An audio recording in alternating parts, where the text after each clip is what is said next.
appropriate body language as well. So something as simple as an open posture. So rather than looking over your shoulder at someone, which feels a little bit uninviting, if I just do it for you right now, it's a little bit like, oh, you're not actually invited, oh, it's you, you're not actually invited here, rather than turning my posture towards you and being open, not being closed. Again, it's uninviting. Being open with your posture can make a real difference to how people feel in there. We're thinking we're getting into the lizard brain here. It's not about what I'm saying, it's reading those signs. This is a mammalian brain function, is we're able to read other beings to see if there's danger or hostility or openness and invitation. It's very important if you are creating the space for someone to feel safe that you offer an open posture.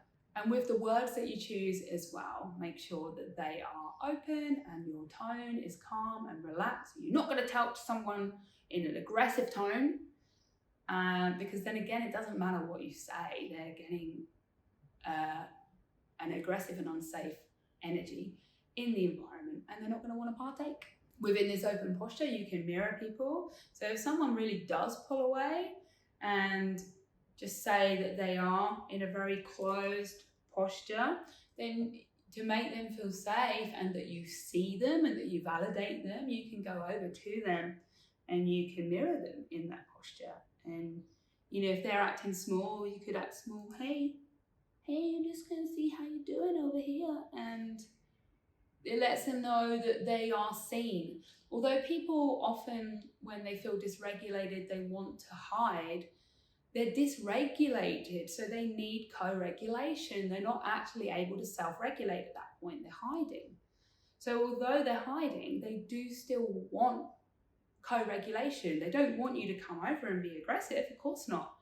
They don't want them to be forced into anything, but if you can go over there and you can mirror them, or you can see them, then they're going to feel supported. They're going to feel like you're meeting them on an even place. Once you've met them in an even place, it's inviting them with some kind of empowering action. So just giving them the opportunity to say yes to something. Remember at the beginning we talked about sovereignty. Remember earlier when I mentioned sovereignty, and it's about inviting somebody in. We can invite them in. So we can give them the option to name what it is that they want, rather than saying, will you come back to the conversation now? You're then leaving them to feel vulnerable to say, no, I don't want to. But you could say to them instead, give them two options. Would you like to come to the space, or would you like to stay here for another 5 minutes? And then they have the option to say, I'd like to stay here for another 5 minutes. And they feel safe within that.